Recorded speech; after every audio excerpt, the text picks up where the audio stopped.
Vamos a dejar esto por ahí. Y esto por acá y vamos a comenzar. Hoy día vamos a ver la última clase de preparación y evaluación de proyectos. Cuando uno hace un proyecto de salud pública, tiene que tener claro que las etapas, el financiamiento, los recursos deben estar muy bien logrados como para, primero que nada, no tener problemas cuando te fiscalicen y segundo, para realmente tener un impacto, ¿ya? Ya vimos en la clase pasada lo que era la gestión, ¿no es cierto? Y ahora vamos a ir de lleno a lo que sería un proyecto de ejecución en la parte de salud pública, ¿ya? Entonces, la idea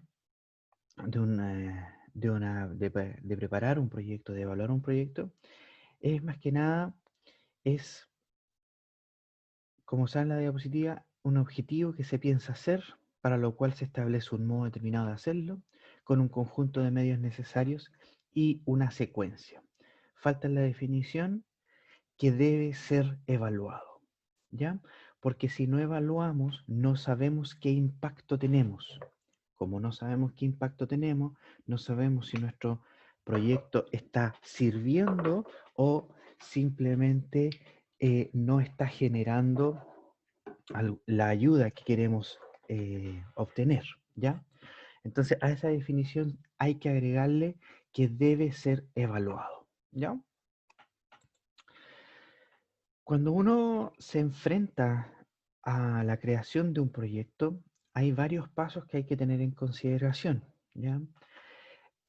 La, Primero que nada hay que tener en claro que para que el proyecto en algún minuto eh, se cree, se piense, el, em, la persona que lo está tratando de crear tiene que haber detectado que existe algún problema y que ese problema él lo puede resolver, ¿ya?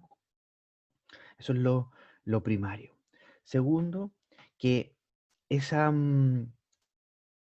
tratar de saber qué causas están generando el problema en específico.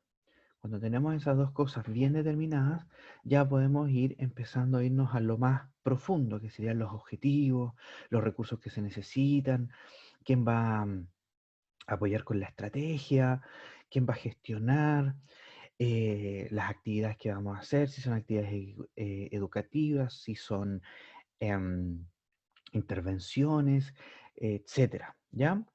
Y obviamente siempre la guinda de la torta es la evaluación. Y vamos a ver en esta clase que hay evaluaciones de medio término y hay evaluaciones finales. Por tanto, cuando evaluamos un proyecto, cuando preparamos un proyecto, vamos a tener que tener objetivos, ¿no es cierto? Vamos a tener un presupuesto, eh, vamos a tener que tener etapas. Esas etapas tienen una secuencia específica.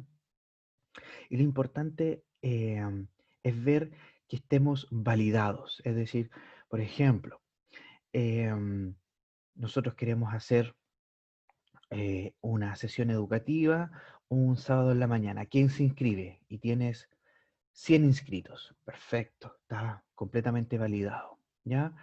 Vas a hacer una actividad al aire libre. ¿Cuál es nuestro supuesto?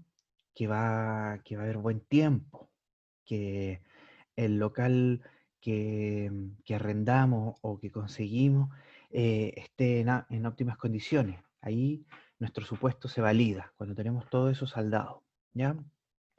Obviamente vamos a tener un diseño, una planificación, eso se ejecuta y finalmente esto siempre termina con una evaluación, ¿ya? Cuando estaba haciendo esta clase me topé con eh, esta, esta página de internet que decía consejos para planificar un asado. Y uno se da cuenta que hasta las cosas más mínimas requieren planificación, que siempre va a haber un presupuesto estimado que uno utiliza en su totalidad, incluso a veces se pasa, que tiene secuencias, que incluso hacer un asado tiene supuestas validaciones, porque llamas a tus amigos y ven si pueden ir el fin de semana, etcétera. Entonces, finalmente, cualquier tipo de proyecto, muy pequeño que sea, siempre tiene más o menos una estructura similar. ¿Y cuál es la estructura? Definida por el Ministerio de Salud, es que tiene estos 8 pasos, ¿ya? Primero, como les comentaba anteriormente, definir e identificar el problema, ¿ya?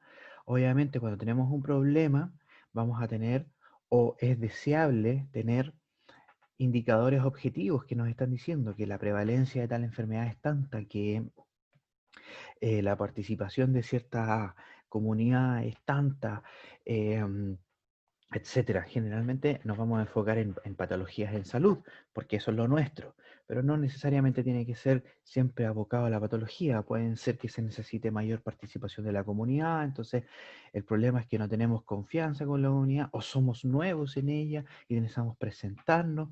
Todas esas cosas van a ser nuestro problema y tenemos que identificarlo como corresponde, ¿ya? Teniendo el problema, identificamos las causas que están generando el problema dentro de, obviamente, los determinantes sociales. Si es que, si es que se necesitan de estos como apoyo, ¿no es cierto? Vamos a definir los objetivos y los beneficiarios de nuestra estrategia, perdón, de nuestro programa. Diseñamos una estrategia para realizarlo. Vamos a buscar la gente necesaria, la plata necesaria, las asistencias necesarias. De repente uno necesita que te vayan a dejar en camioneta o vamos a tener que ocupar la ambulancia del consultorio, etcétera.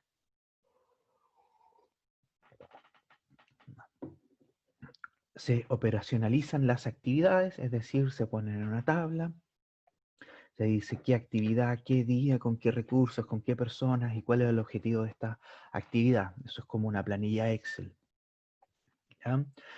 Em, Definimos las personas que van a ser responsables de gestionar ciertos elementos, las personas responsables administrativas, las personas responsables del financiamiento, la gente que ejecuta, la gente que derechamente, por ejemplo, hace la sesión educativa o hace la intervención. No necesariamente tiene que ser la misma de la que em, formula el proyecto, ¿ya? Van a haber diferentes niveles de trabajo, por lo tanto van a haber ciertas jerarquías, ¿ya?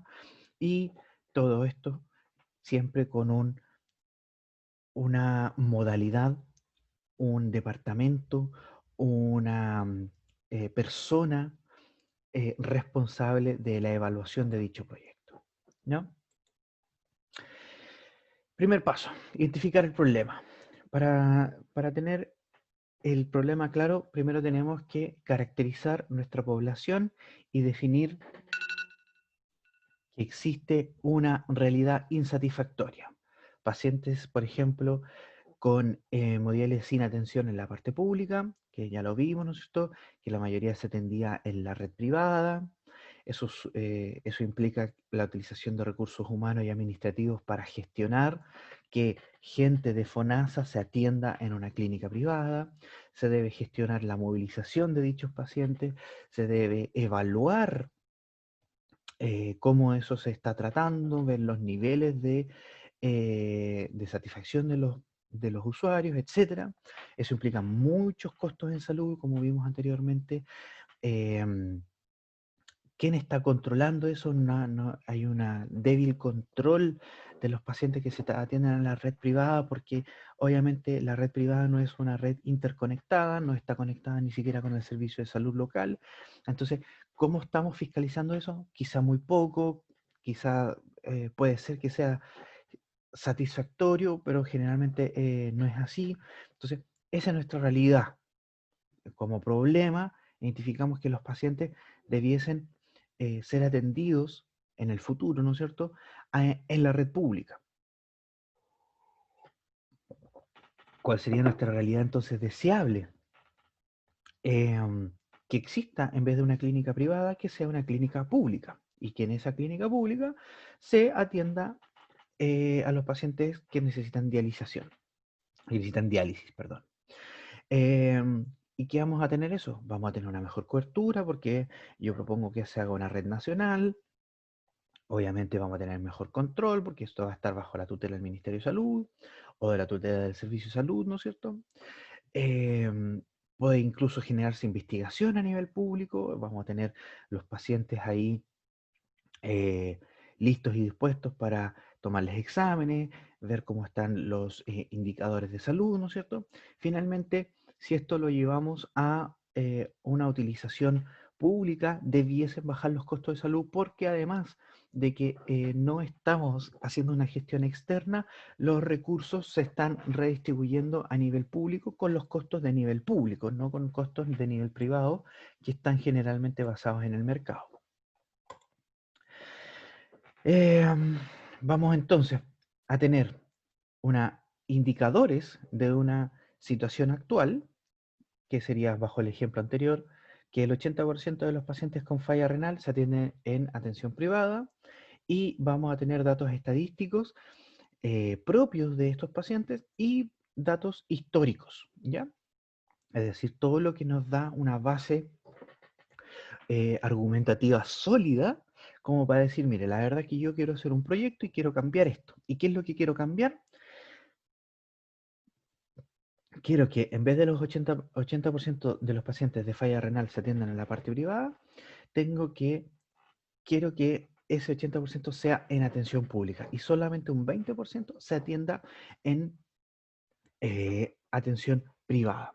¿Ya? Eso implicaría, ¿no es cierto?, que vamos a tener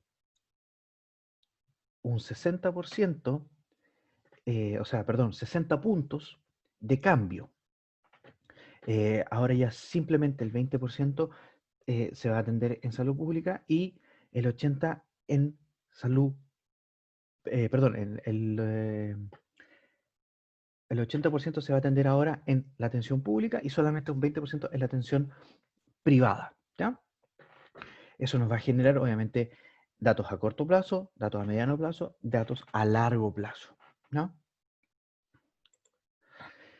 Cuando tenemos ya nuestra situación deseada, podemos plantear ciertos objetivos. Y los objetivos van a ser disminuir los costos en un 50%, aumentar la cobertura en un 40%, generar una red de atención de nefrología, construir una clínica propiamente tal y, por ejemplo, incluso eso puede llegar a otros proyectos como la de especialización y mejorar los recursos humanos, ¿ya? Entonces vamos capitalizando a a nuestras personas, a nuestros servidores públicos, con tal de que podamos generar una mejor atención.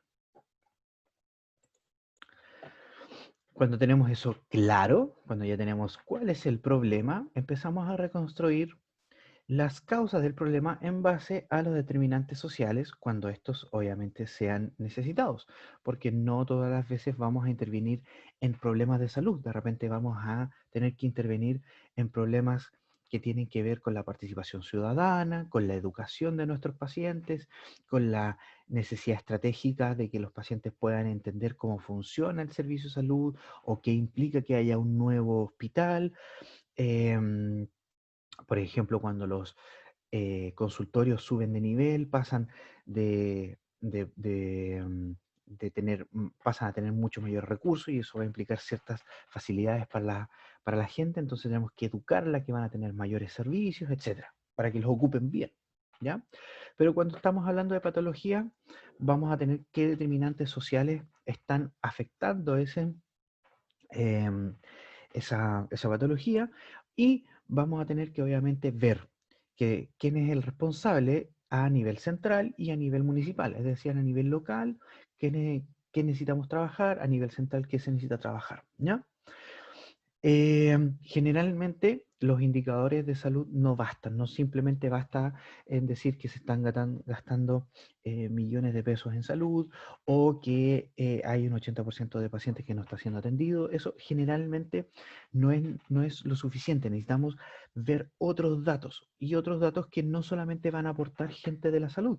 Necesitamos datos económicos que van a aportar los ingenieros comerciales, necesitamos datos de cómo trabajar con la población, entonces necesitamos datos de antropología, de sociología, vamos a trabajar, por ejemplo, con asistentes sociales que nos van a ayudar desde otro punto de vista, es decir, no solamente la gente de salud está responsabilizada de esto, sino que hay más gente que puede aportar. Y esa sería la idea, trabajar en una mesa de trabajo, como sale ahí, multidisciplinar,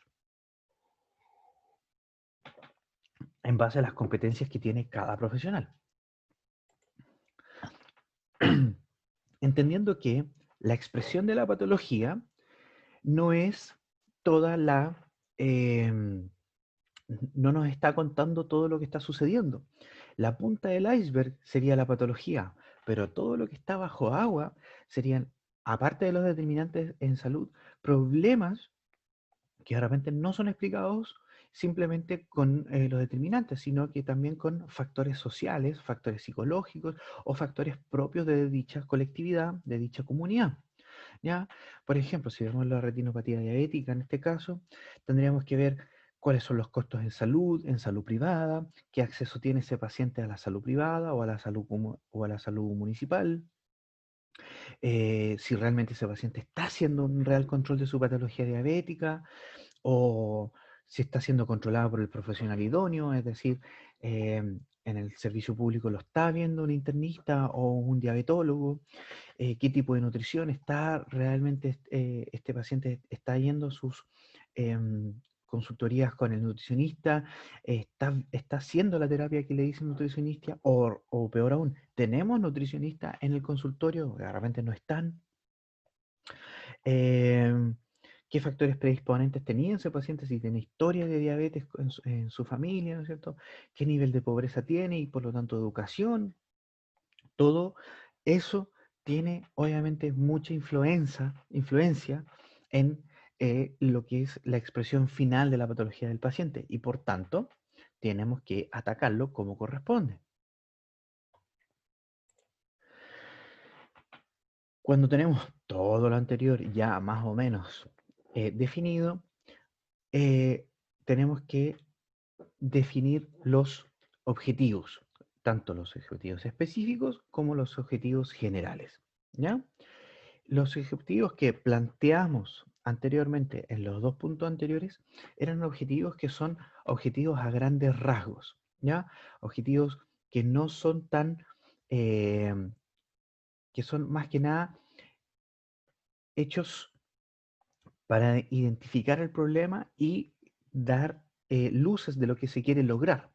Pero cuando tenemos que esto ponerlo en la planilla de formulación de proyectos, tenemos que tener muy claro la diferencia entre los objetivos específicos y los objetivos generales, ¿ya? Con ellos, con los objetivos específicos y con los objetivos generales, vamos a tener la planificación, una primera planificación de los resultados esperados, ¿ya? Vamos a ver em, los beneficiarios directos, los beneficiarios indirectos, qué tipo de cobertura vamos a tener, etcétera. La diferencia entre los objetivos generales y específicos es que el objetivo general es el, la resolución específica del problema enunciado. Es decir, si yo quiero trabajar a los pacientes con retinopatía diabética, nuestro objetivo general sería específicamente para ello. Generalmente es un solo objetivo general que obviamente responde a nuestro problema principal, que sería el mal control en este caso de la retinopatía diabética, ¿ya? El objetivo sería, por ejemplo, mejorar la cobertura de los pacientes que tienen diabetes y por tanto evitar la secuela de la retinopatía diabética. Los objetivos específicos van a derivarse del objetivo general, son múltiples y son complementarios y no necesariamente se van a cumplir, ¿ya? El único que se debe cumplir en específico es el objetivo general. Los objetivos específicos van a cumplirse a medida que se desarrolla la actividad y no necesariamente tienen que cumplirse a cabalidad, ¿ya? Un objetivo específico, por ejemplo, sería hacer la estadística de quiénes los que se están... eh, primero, el objetivo específico sería generar estadística nueva.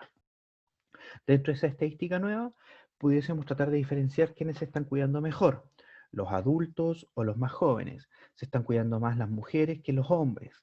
Eh, si esto tiene, identificar, por ejemplo, epidemiología étnica, de si cierta comunidad que tiene una alta tasa pueblo mapuche en su comunidad, de revisar si ellos son los más afectados, etcétera. Son, insisto, objetivos que se desglosan a partir del objetivo general, ¿ya? Y son siempre hartos. Si tenemos un objetivo ya enunciado, vamos obviamente a tener un resultado esperado, ¿ya?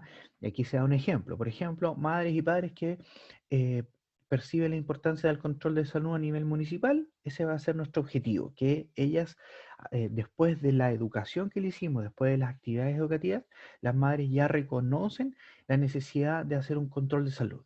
Y el resultado esperado va a ser que la población entonces escolar cumple con los controles preescolares, es decir, las mamás, como ya entendieron que es súper importante hacer los controles, vamos a ver en los indicadores de salud o indicadores epidemiológicos que las mamás están llevando a los niños, entonces ahora tenemos estadísticas de los niños que están afectados por lo que definimos como problema, ¿ya?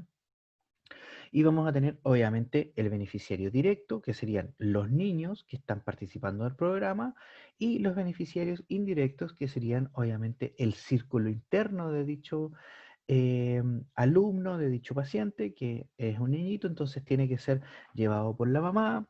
La mamá, obviamente, comenta esto con sus vecinas, comenta esto con el papá, comenta esto con las amigas, con la prima, etcétera, y se va aumentando el círculo de beneficiarios a medida que, obviamente, que nuestra actividad haya sido bien recibida, ¿ya?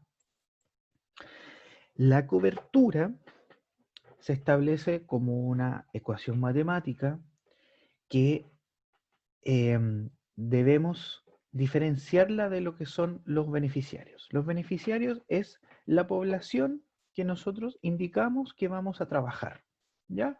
Entonces, si vamos a trabajar en el control de diabetes, nuestros beneficiarios van a ser, por ejemplo, eh, los pacientes mayores a 40 años, mayores a 50 años, etcétera, de tal territorio, porque obviamente los consultorios trabajan a nivel territorial, ¿ya? Mientras que la cobertura va a ser la gente que atendí, ¿no es cierto? Derechamente los que fueron al control de diabetes, dividido por la gente que tenía el derecho a a dicha atención, ¿ya? Entonces, no lo dividimos por la población general de ese consultorio, sino que los dividimos por los que están inscritos en el programa de diabetes, ¿ya? Es decir, llegaron 10 personas de los 100 inscritos, eso sería un 10% de cobertura, ¿ya? Porque básicamente es un porcentaje. Esa es la diferencia entre cobertura y los beneficiarios. Y cuando hacemos un programa, nosotros vamos a determinar los beneficiarios y vamos a estimar en forma primaria, una cobertura del 30, del 40%, y después eso lo vamos a evaluar como indicador objetivo de que obtuvimos una cobertura, por ejemplo, nosotros esperábamos de un 40% y finalmente tuvimos una cobertura del 50%. Entonces, nuestro programa fue exitoso. Esa sería una forma de evaluarlo, no la única. ¿Cómo diseñamos la estrategia para esto? Hay múltiples formas de hacerlo. Siempre tenemos que tener un plan de actividades, lo exige el servicio, que como les decía anteriormente, que debe estar operacionalizado, es decir, hacemos una planilla Excel donde dicen los beneficiarios, quiénes trabajan, cuánta plata voy a ocupar, qué recursos humanos voy a ocupar, qué recursos físicos voy a ocupar, cuánto tiempo voy a ocupar en el transporte, en la actividad, etcétera. Eso va a ser nuestro plan de actividades. Obviamente tenemos que hacer algún tipo de análisis de las actividades. Uno de ellos es en el análisis FODA, que es el clásico de fortalezas, debilidades, oportunidades y amenazas. Ese no es parte de la clase, pero más lo tienen que conocer simplemente. Y vamos a ver en qué territorio vamos a trabajar, porque dentro de nuestro territorio van a estar nuestros beneficiarios. Y podemos trabajar a nivel, por ejemplo, municipal, nuestro, que sería nuestro territorio del consultorio, o a través a través de la municipalidad verlo a nivel más de la comuna, verlo a nivel regional cuando ya estamos ocupando mayores recursos, cuando estamos ocupando el servicio de salud propiamente tal, o si vamos a tener una cobertura nacional, cuando ya todos los servicios de salud están participando, y etcétera. Y también puede ser que necesitamos una estrategia local o central, es decir, una estrategia local sería que lo vea propiamente tal el alcalde o que lo vea solamente el director del consultorio, o si es una estrategia que fue diseñada a nivel central y debe ser aplicada a nivel nacional. ¿Ya? Es decir, desde el Ministerio de Salud en Santiago se indicó que se va a utilizar cierta estrategia y esa debe ser utilizada a nivel nacional. ¿Ya? Vamos a definir nuestras actividades, ¿no es cierto? Las actividades suficientes y necesarias para alcanzar ciertos objetivos, em, los tiempos reales de ejecución, donde deben ser, por ejemplo, indicados los tiempos de transporte, el tiempo en que te vas a demorar en preparar no sé, si quieres hacer una educación en un colegio, lo que te demoras en llegar al colegio, lo que te demoras en poner tus pendones, en hacer la clase, en las preguntas que te van a hacer, ¿no es cierto? Calculamos los recursos que necesitan, es decir, por ejemplo, solicitar que se te transporte en el vehículo del servicio de salud, que vas a necesitar, por ejemplo, si vas a las comunidades, gestionar un gimnasio o la sede comunitaria, si hay que hacer algún pago para tal efecto, si por ejemplo vas a tener que hacer un trabajo de todo el día, entonces también vas a tener que pedir dinero para el almuerzo, etcétera. Todos los que son los recursos, tanto materiales, infraestructura y recursos humanos, ¿ya?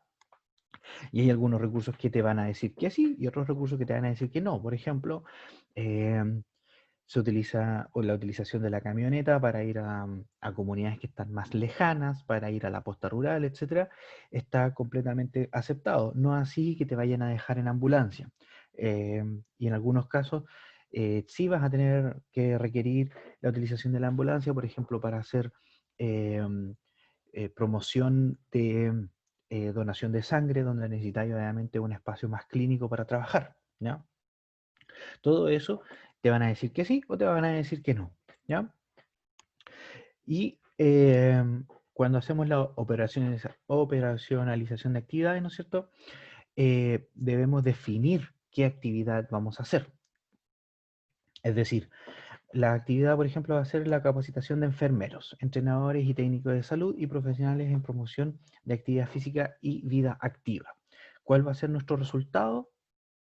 Un taller, una educación, una presentación, etcétera. ¿Ya? ¿Cuál va a ser nuestro indicador del producto? La cantidad de talleres realizados, ¿no es cierto? ¿Cuántos participantes obtuvimos? Y siempre esto tiene que ser, eh, no solamente vamos a evaluar al final del proyecto, sino que también tienen que haber evaluaciones durante el proyecto y evaluar las actividades. ¿Ya?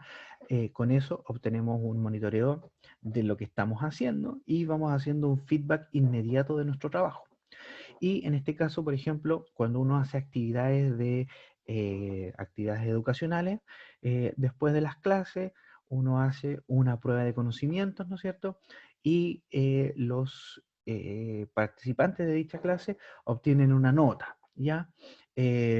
También puedes evaluarlo con la cantidad de gente que fue, con una encuesta de satisfacción, muchas formas de evaluar dichas actividades en base a lo que fue la actividad. Por ejemplo, si tuviste una evaluación, lo idealmente sería hacerles una pruebita, ¿no es cierto?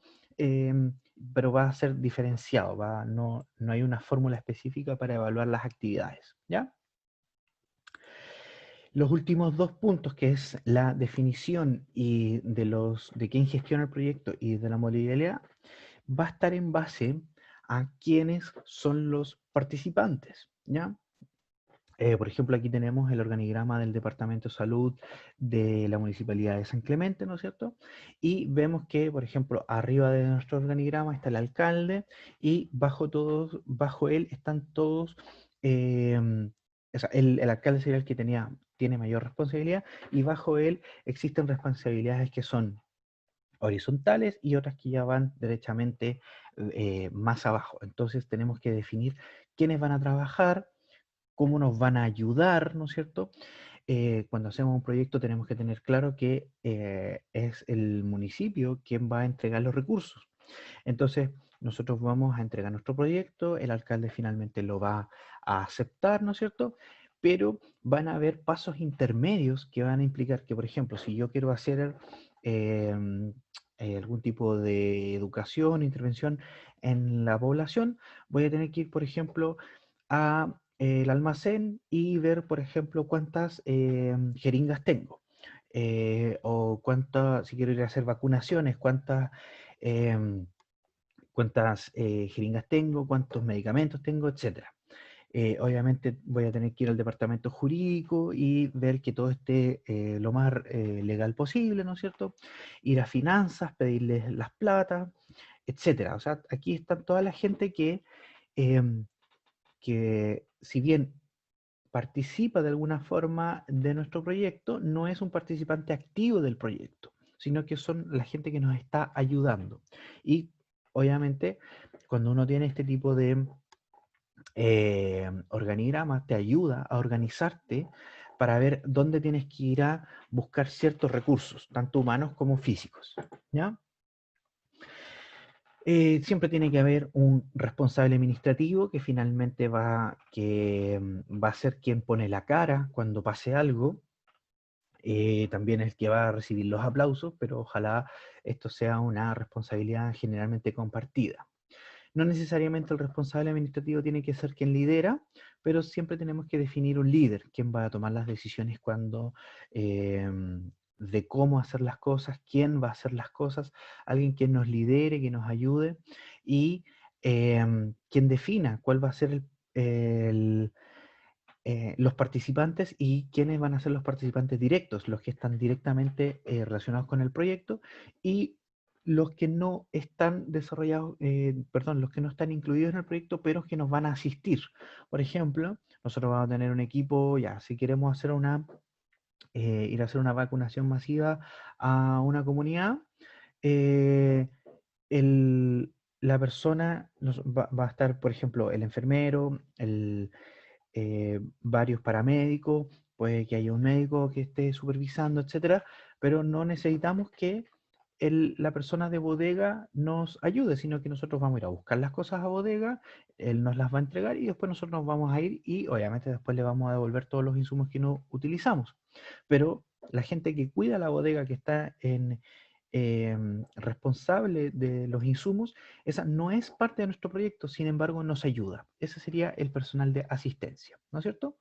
Van a haber participantes que están dentro del equipo de salud, que no van a ser necesariamente profesionales de salud. Por ejemplo, vamos a tener al asistente social, vamos a tener al antropólogo que nos va a ayudar con ciertas definiciones de la comunidad, que nos va a ayudar a acercarnos a dicha comunidad. Vamos a tener al contador que nos va a ayudar con las platas, o puede ser que el contador lo vemos de forma externa, etcétera, ¿ya? Y obviamente ver el personal que ejecuta dicha actividad, es decir, quien la hace directamente.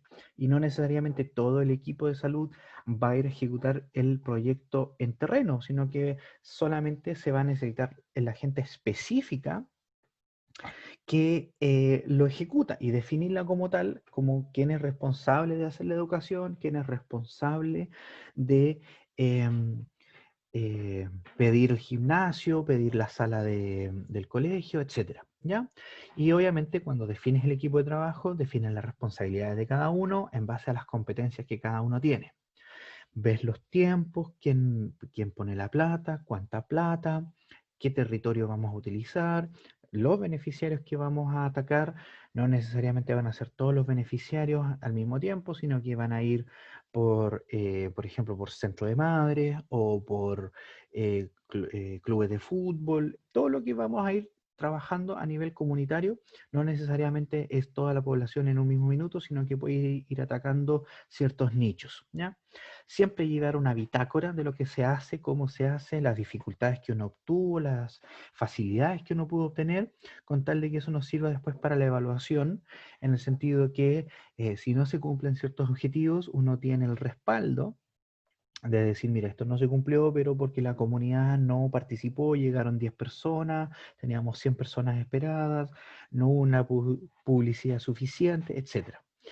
Y obviamente siempre los recursos técnicos y tecnológicos propiamente tales, que alguien va a llevar cámara, que alguien va a llevar un micrófono, que alguien va a llevar un megáfono, un parlante, etcétera. Todo eso obviamente tiene que ser previamente definido a la actividad, ¿ya?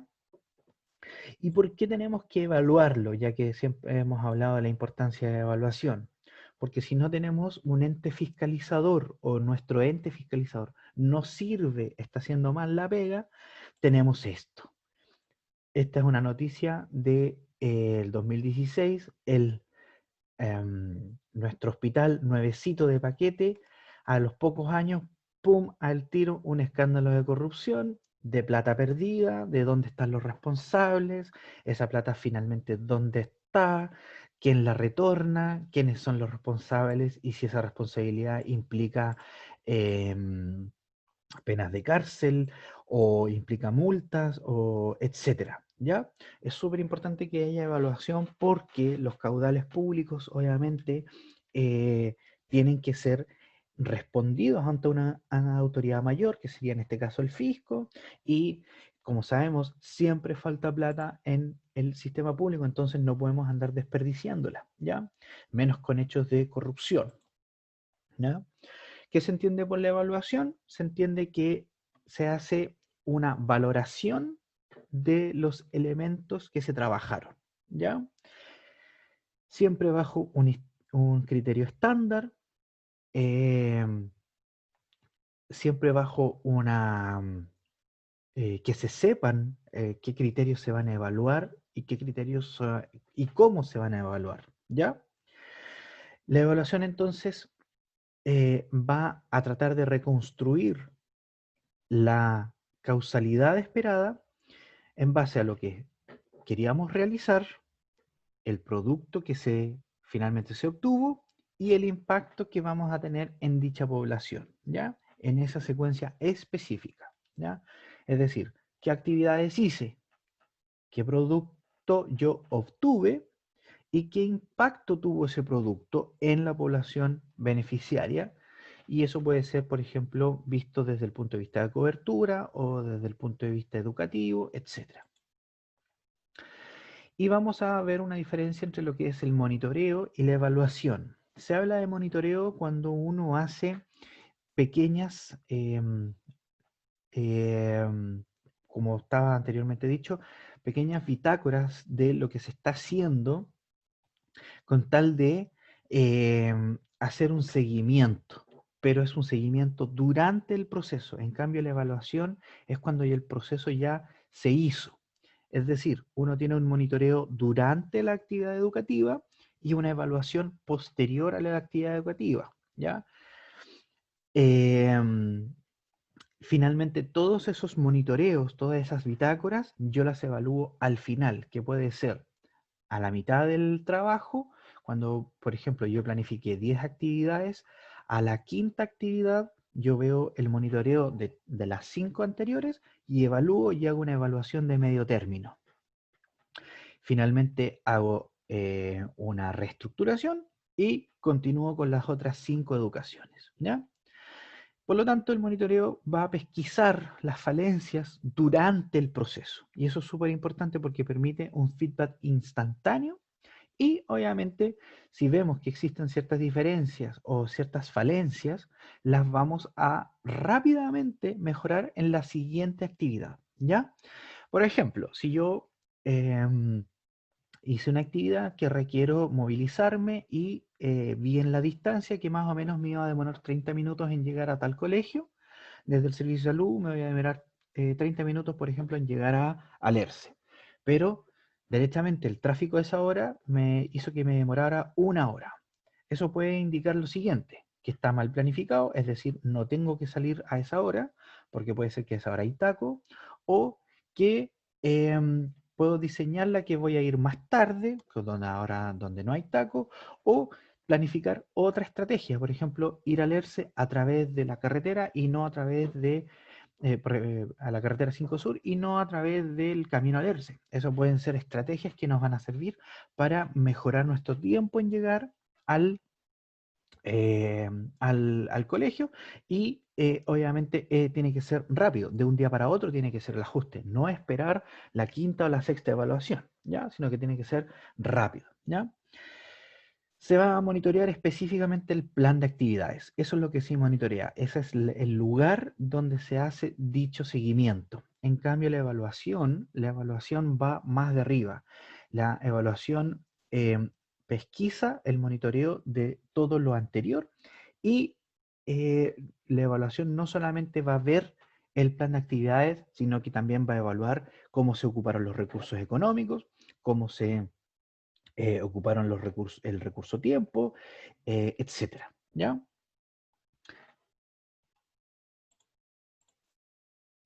La evaluación desde el punto de vista práctico tiene que ser una oportunidad de aprendizaje. Es decir, si yo estoy haciendo una actividad y veo que no está resultando, debo entender cuáles son las problemáticas que están generando que esto no se esté ejecutando como corresponda. Ver si los objetivos están bien planteados, si las causales que yo determiné que están generando mi problema son las reales o hay otras causales más que están determinando que el problema se genere, ¿ya? Y siempre, desde el punto de vista educativo, nunca va a ser la nota lo importante, sino que el impacto que se tuvo dentro del territorio. Es decir, yo puedo tener una actividad educativa donde donde, por ejemplo, al final de la educación hice una pruebita, pero todo el mundo se sacó 4. Pero, ya, ok, lo evaluamos mal, nos da lata, ¿no es cierto? Pucha, hubiera sido genial que se hubieran sacado un 6 para arriba, pero después cuando hacemos los programas de salud vemos que toda la población fue al consultorio o toda la población apareció en la cita de vacunación. Entonces generamos un impacto real. Hicimos lo que teníamos que hacer, independiente que se hayan sacado eh, una buena o mala nota en la evaluación que hicimos durante la educación. ¿Ya? Eh, la evaluación obviamente va a estar dada, por ejemplo, con indicadores objetivos, como pueden ser prevalencia, etcétera, y que tienen que ser a corto y mediano plazo, y ojalá también a largo plazo. ¿Para qué? Para que puedan ser revisados y para que después haya una historia de si nuestro proyecto fue realmente impactante o no. ¿Ya? ¿Y por qué es tan importante los indicadores objetivos? Porque, por ejemplo, las campañas de VIH que estábamos haciendo anterior a 2017 no estaban funcionando y tenemos un indicador aquí de prevalencia de cómo aumentaron los casos del 2015 al 2016, del 2016 al 2017, etcétera. O sea, íbamos cada vez en aumento. Nuestros programas de educación, nuestros programas de intervención, nuestros programas de control no estaban haciendo impacto. Y algo se hizo en 2017 que sí tuvo impacto. Por ejemplo, esto puede haber sido campañas educativas en los cuartos medios o una campaña publicitaria a nivel de televisión, ¿ya? Algo se hizo que dio este quiebre, que bajó nuestra estadística notablemente con el fin de que no siga aumentando, ¿ya? Y eso es lo importante. Aquí está la evaluación clara de cómo esta actividad que se hizo en 2017 sí funcionó, ¿ya? Como les decía anteriormente, algunos proyectos deben incluir evaluaciones de medio término, Es decir, dentro de nuestro plan de actividades van a haber, por ejemplo, 10 actividades y a la quinta actividad, después de esa quinta educación o esa quinta vacunación, nosotros vamos a juntarnos con nuestro equipo de trabajo.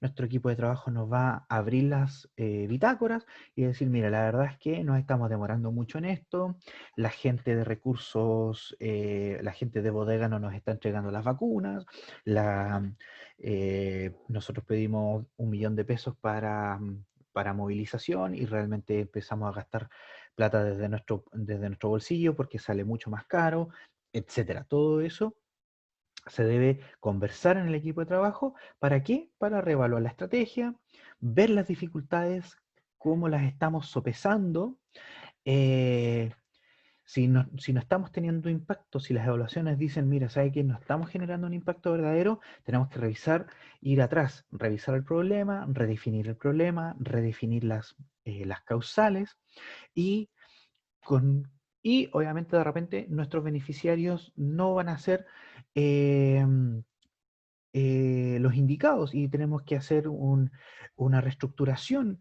de realmente cuáles son los beneficiarios, es decir, posiblemente bajo el ejemplo anterior se estaba haciendo educación muy tarde, se estaba haciendo, por ejemplo, educación a nivel universitario. No, tenemos que ir antes, tenemos que ir a los cuartos medios, a los liceos a trabajar. Entonces, reestructuramos los beneficiarios para tener un mayor impacto, una mejor cobertura, etcétera, ¿no? Finalmente, cuando diseñamos la evaluación hay que tener claro ciertas preguntas. ¿Cuáles son las preguntas? Eh, Van a estar hechas estas preguntas en base a nuestras problemáticas y en base a las causales, ¿ya? Por ejemplo, ¿en qué medida se modificó el problema cuando, en base a la justificación de nuestro proyecto? ¿En qué grado? ¿El proyecto realmente cumplió con los objetivos? Es decir, hicimos las educaciones fueron de impacto, la gente empezó a ir al consultorio después de la educación, etcétera. Ahora, ese proyecto se hizo de manera sostenible, es decir, económicamente se sujeta por su propio peso el proyecto o los recursos que se están ocupando no están siendo de buena forma ocupados o son muchos los recursos necesarios y el impacto no es el esperado, ¿ya? ¿Qué efecto se generó, no es cierto? Hay determinantes que pueden hacer que faciliten nuestra comunicación con la comunidad o factores que lo van a dificultar, ¿no es cierto? ¿Qué parte de la gestión fue difícil de hacer? ¿Qué objetivos no se pudieron cumplir? Em, los propósitos que busca una evaluación pueden ser, por ejemplo, promover ajustes de diseño, valorar cambios que se pueden hacer, entender los puntos fuertes, los puntos que hay que mejorar, hay que regestionar ciertas actividades, em, ver qué cobertura está alcanzando nuestro proyecto, cómo se utilizaron los recursos, quién los utilizó bien, dónde hay que poner más recursos. Eso es lo que, lo que nosotros tenemos que pensar, preguntarnos a nosotros mismos, como para hacer una evaluación correspondiente. Porque no existe una forma específica y estandarizada de evaluar un proyecto. La evaluación va a estar dada en base a los objetivos y las metas que se propusieron en una primera instancia. Y podemos esto evaluarlo con indicadores económicos, por ejemplo, de costo-beneficio, costo-actividad. Pueden ser indicadores epidemiológicos como prevalencias, años de vida ajustados, indicadores llamados indicadores objetivos, ¿no? Pero no hay una forma específica, sino que todo va a estar dado en base a lo que nosotros queríamos llegar, a nuestro objetivo deseable, ¿ya? A nuestra realidad deseada, ¿ya? Y una de las principales problemáticas que uno va a tener para evaluar un proyecto es que eh, generalmente es muy difícil tener un grupo control. Cuando yo quiero evaluar algo, si tuviese una investigación clínica, por ejemplo, yo a un paciente le doy medicamento y a otro no. Entonces, si el paciente con el medicamento mejoró, ¿cómo sabemos que realmente mejoró? Porque al que no le dimos medicamento, continúa empeorando o no experimenta beneficios. Y ahí uno tiene una comparación objetiva de si el medicamento realmente es bueno para la salud y qué efecto genera. Eso en un proyecto comunitario es súper difícil de hacer porque estaríamos dejando a parte de la población sin beneficios y eso obviamente no sería justo, ¿ya? Entonces es súper difícil tener un grupo control. Como es súper difícil tener un grupo control, va a ser muy difícil ver si nuestro proyecto realmente está causando una diferencia, ¿ya? Y qué es lo que habría pasado si nunca lo hubiéramos aplicado dicho proyecto, ¿ya? Generalmente lo que se hace es, por ejemplo, hacer un proyecto en una comunidad, en un territorio, en un consultorio, y se dice que ya en el año 2020 se va a hacer en Alerce y en el año 2021 se va a hacer en Padre Hurtado. Entonces, ocupamos de manera temporal el grupo control que sería Padre Hurtado, porque los indicadores de ese consultorio no van a ser modificados durante al menos un año. Entonces tenemos la facilidad de decir, miren, nosotros hicimos un programa en Alerce y se obtuvieron estos resultados, esto es lo que pasó y de comparativa tenemos Padre Hurtado donde no se hizo nada, pero que se va a hacer el próximo año. ¿Ya? Esa sería una forma de trabajo. Perfecto. Esa sería la última diapo. Vamos a dejar de grabar para que no sea tan pesado.